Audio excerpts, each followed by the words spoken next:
Assalamualaikum warahmatullahi wabarakatuh. Dengan keletihan dan kecapean, tapi bagaimanapun juga kita terus menggali ilmu, apalagi kita dari dunia pendidikan, karena kita dahulunya berkecimpung dalam dunia pendidikan, mulai dari pembentukan perguruan tinggi Arts Internasional, dan sebelumnya APN, Akademi Pariwisata Nasional, kemudian Sekolah Tinggi Manajemen Pariwisata. Jadi ditambah lagi dengan metode-metode terbaru, ya, saya pikir semua para akademisi sudah pada tahu bagaimana Kementerian Pendidikan membuat program-program dengan terobosan-terobosan mungkin transformasi kepada perguruan tinggi terutama yang swasta, ya, yang berada di daerah-daerah ini.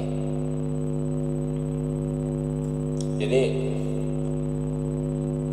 ada 8 indikator, ya, ada 8 indikator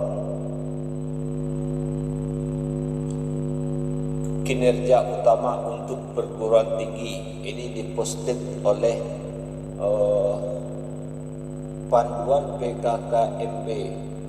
Nah, ini udah tahun kemarin ya, 29 Juli 2021. Nah, sekarang Juli 2022. Cuma perlu kita garis bawahi di sini, ya.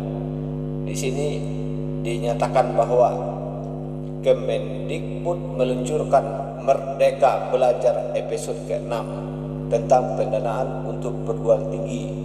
Di dalamnya ada 3 terobosan untuk meningkatkan kualitas pendidikan tinggi.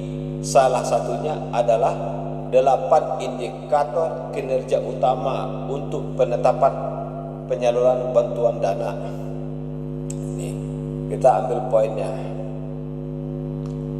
Dalam buku panduan yang diterbitkan Kemendikbud mengenai panduan indikator kinerja utama, ini dijelaskan secara detail ke semua poin IKU beserta proses pengumpulan datanya. Ada yang masuk ke dalam 8 indikator, ya.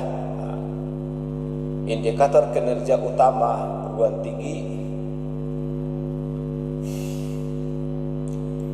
Pertama, 1. Lulusan mendapat pekerjaan yang layak. Nah, di sini indikator pencapaian instansi pendidikan atau PTN. Nah, ini kita asumsikan perguruan tinggi swasta, ya. Kebijakan Merdeka Belajar dan lulusan mendapatkan pekerjaan yang layak, sehingga lulusan atau alumni dari suatu kampus mempengaruhi hasil pencapaian kampus tersebut. Semakin banyak alumni yang berhasil mendapat pekerjaan yang layak atau mungkin menekuni wirausaha dan melanjutkan studi, maka pencapaian IKU yang pertama ini sudah dikatakan berhasil. Kemudian poin kedua, mahasiswa mendapat pengalaman di luar kampus. Nah, ini indikatornya adalah mahasiswa mendapatkan pengalaman di luar kampus, meliputi kegiatan magang kerja, riset, proyek desa, pertukaran pelajar, berwirausaha, dan juga kegiatan mengajar. Nah, ini jadi yang perlu diingat khususnya untuk Kota Singapura dan Kerinci, ya. Ini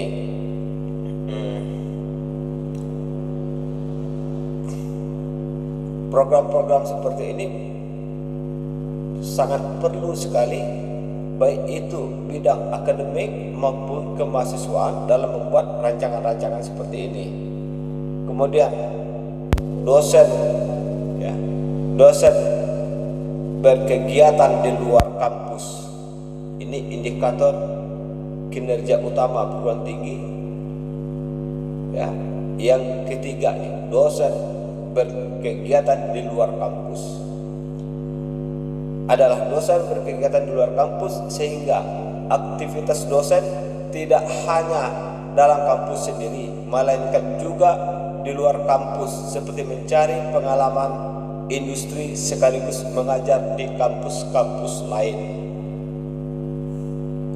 Hal ini agar bisa melihat perubahan-perubahan, kemajuan-kemajuan dari kampus lain, mana yang positif diambil, mana yang negatif, perlu analisa lagi agar bisa berubah menjadi positif.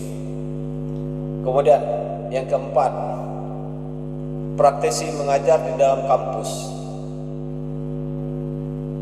Praktisi mengajar di kampus, sehingga pengajar tidak hanya kalangan dosen, namun juga praktisi, yaitu merekrut dosen yang sudah berpengalaman di suatu bidang, sehingga ilmu yang dibagikan lebih kompleks karena sudah terjun langsung di lapangan. Nah, ini contoh seperti kami di pariwisata, ya, diambil dosen-dosen dari manajer-manajer atau general manager dari hotel ini, hotel itu, kemudian dari biro perjalanan ini, perjalanan itu, kemudian dari kampus-kampus lain, ya. Nah, ini karena di sini adalah ilmu yang lebih kompleks karena sudah terjun langsung di lapangan. Nah, seperti itu. Nah, kemudian misalnya kita di administrasi misalnya, itu pengusaha-pengusaha yang kita libatkan untuk menjadi dosen kampus, ya. Ini pengusaha-pengusaha agar bisa mentransformasikan pengalaman kepada mahasiswa. Kemudian si dosen ini sebagai transformernya, misalnya pembawa, ya, pembawa perubahan ke dalam lingkungan, mentransformasikan lagi apa yang didapat, yang dimilikinya. Itu jadi sudahkah kita, kan itu intinya. Kemudian di bidang pendidikan yang lain, tidak hanya melulu dosen atau yang lain, tapi bisa jadi ada pendidikan-pendidikan yang bersifat non pendidikan, ya. Ini ada juga nih, misalnya pendidikan keterampilan, ya. Bisa saja pengusaha batik, kalau dia S1, S2, ya, mengajar, bisa saja terjadi. Kemudian pengusaha kopi misalnya, kan. Kemudian pengusaha ayam, ya, sesuai dengan kapasitasnya, misalnya karena S1 kan ngajarnya standarnya kan S2, jadi mesti harus S2. Misalnya yang ngurus ayam, pengusaha ayam S2, apa sih peluang mereka mengajar, ya. Kemudian kalau bisa tuh dikurangi kaum elit politik itu mengajar, itu dikurangi, ya. Nanti mohon maaf, karena itu kan ilmu, ya. Jadi transformasinya memang untuk kaidah-kaidah keilmuan. Memang ada ilmu politik, memang ada, tapi biasanya nanti transformasinya beda-beda, nanti tergantung masyarakat kampus memahami, menilai. Ada yang kadang-kadang tidak mampu memilah, akhirnya ya ikut-ikutan juga. Jadi kampus pendidikan mahasiswa juga terbengkalai, nanti kampus kita juga ngaco nanti kan. Begitu. Padahal kaidah kampus itu ya berpolitik untuk kampus, tapi berpolitik untuk kemajuan kampus. Ini kita minum dulu. Bismillahirrahmanirrahim.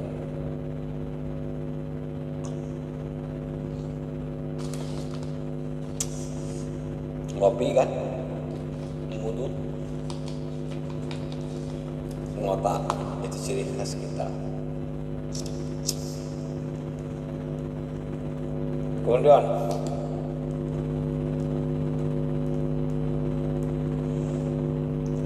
setelah praktisi mengajar di kampus, yang kelima, hasil kerja dosen digunakan oleh masyarakat.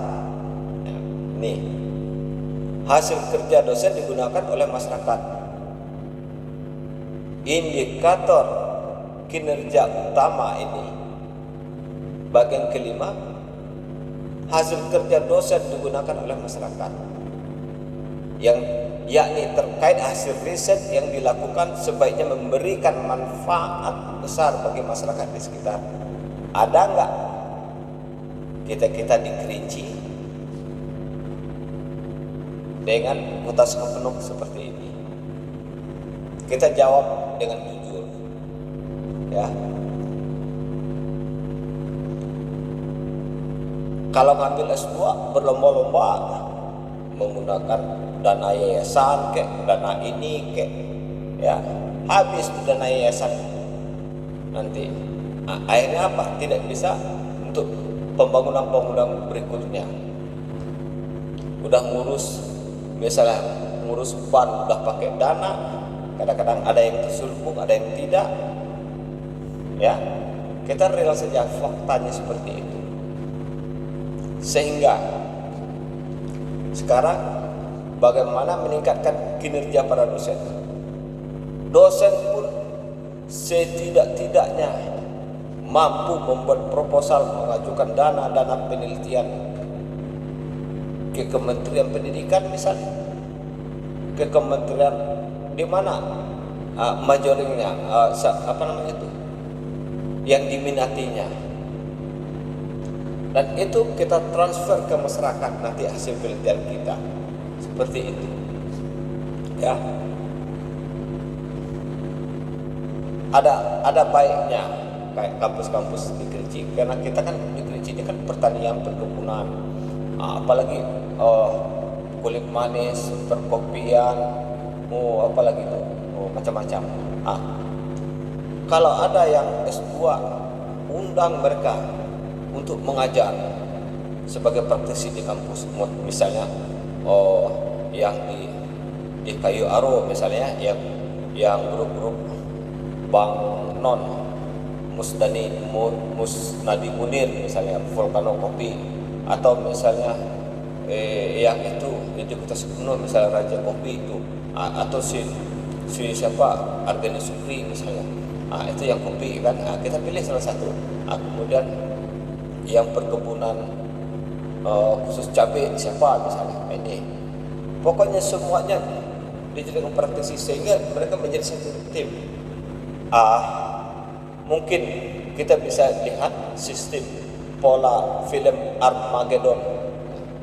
Sekelompok orang yang di luar, ini karena ini ya, kalau Armageddon itu kelompok-kelompok teknisi disatukan menjadi satu sehingga menjadi pejuang penyelamat bumi. Begitu pula kita membuat seperti itu. Mampukah kita? Kan begitu. Nah, nih, jadi memang untuk menjadi akademisi tidak mudah, tapi itu suatu keharusan dan kewajiban untuk membantu menegakkan yayasan, mengibarkan kampus, terutama kampus Kota Sukapenuk dan Kerinci. Nah, kemudian program studi bekerjasama dengan mitra kelas dunia. Ya, kalau mau meningkatkan pamor ya seperti itu. Pertama, kalau dari luar negeri itu ya, peringkat pertama itu riset. Riset itulah salah satu untuk meningkatkan promosi kampus. Karena apa? Kampus itu dipenuhi oleh dunia intelektual. Ya, dunia intelektual itu dipengaruhi. Jadi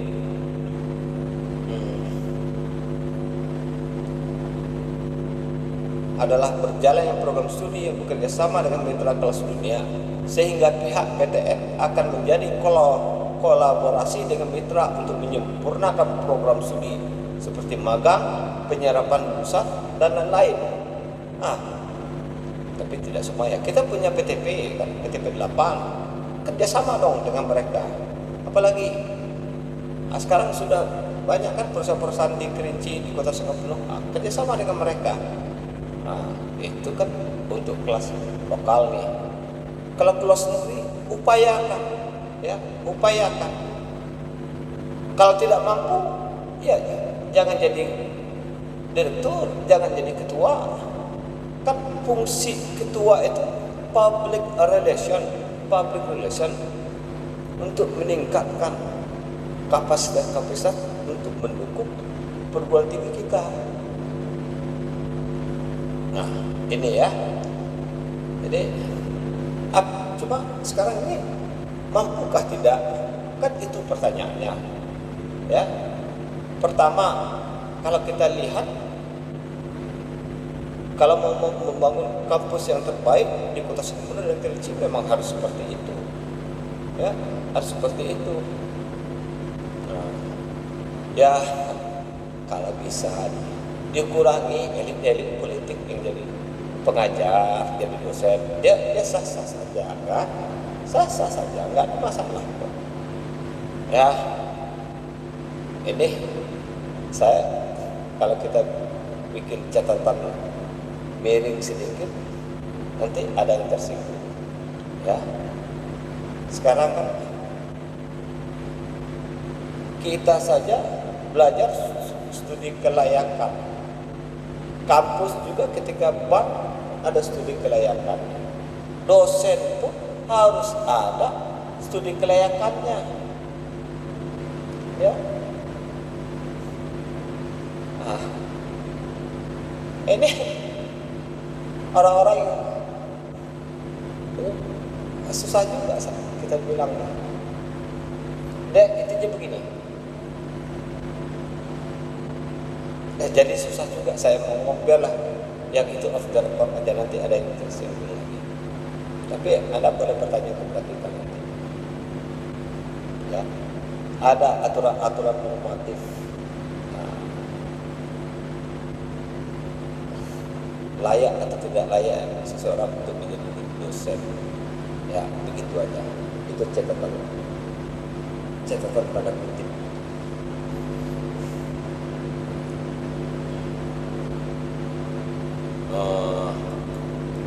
Kelas yang IKU, ya, indikator kinerja utama yang ketujuh, kelas yang kolaboratif dan partisipatif. Di sini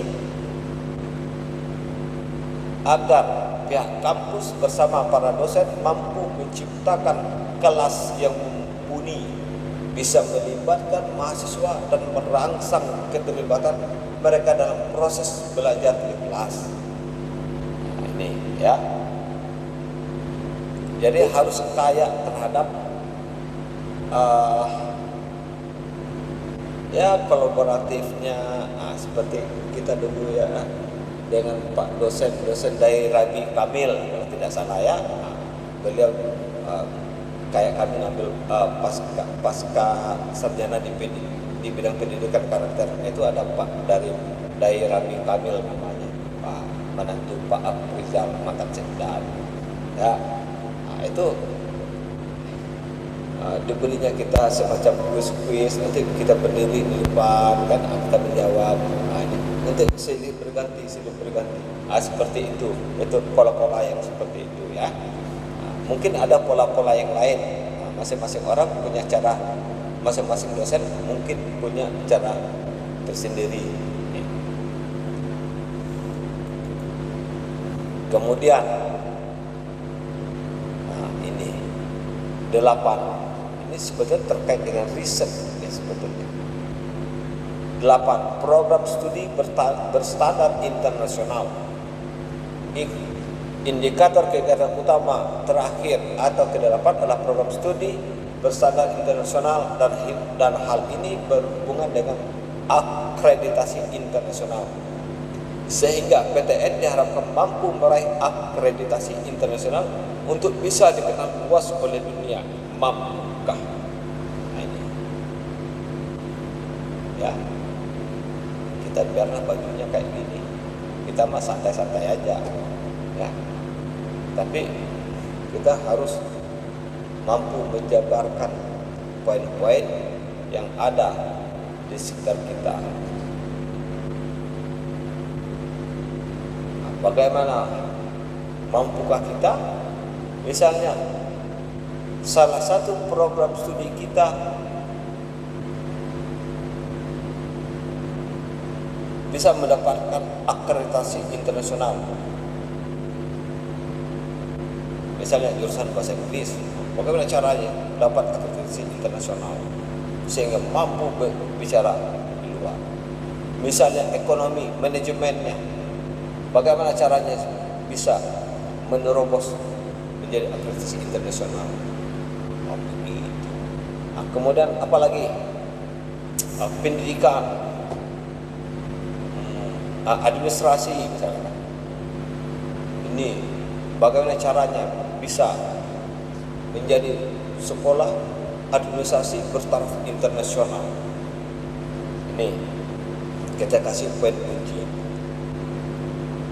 Berat memang, tapi harus sudah berani mencoba. Ini layak ditiru seperti kampus Ars Internasional dulunya, ya. Nah, mudah-mudahan sekarang juga masih seperti ini. Sebelum masuk kampus ada kelas matrikulasi.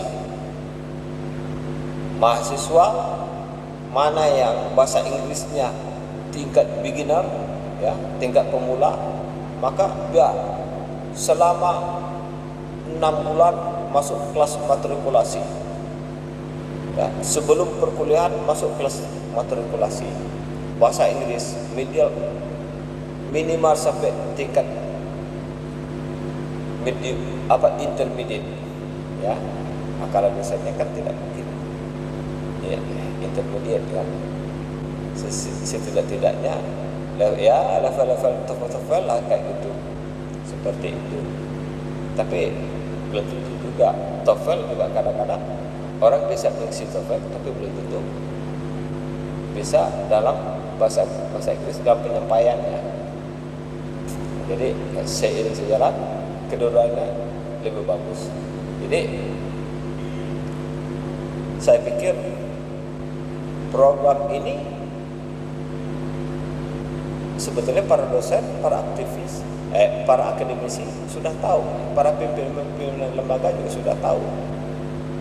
Cuma bagaimana menerapkannya saja. Berat memang, tapi harus dilakukan. Ini sebetulnya ada bagan-bagannya juga ya di sini. Ada bagan-bagannya, dibagi atas 3 nih. Kualitas lulusan, kualitas kurikulum, kualitas dosen dan pengajar. Nah, seperti itu, ya. Saya pikir ini yang paling sederhana nih. Kalau kemarin mungkin agak berat ya, standar-standar internasional yaitu riset. Ya memang riset. Kalau nggak bisa riset, apa jadi dosen? Cuma sekedar ngajar-ngajar doang. Tapi gitu akhirnya. Bagaimana caranya? Misalnya satu jurusan, satu kampus itu bisa menelurkan judul-judul riset yang nanti ditransformasikan ke arus bawah ke masyarakat, ke mahasiswa, sehingga menjadi kampus segala lini berfungsi sebagai transformer. Wassalamualaikum warahmatullahi wabarakatuh.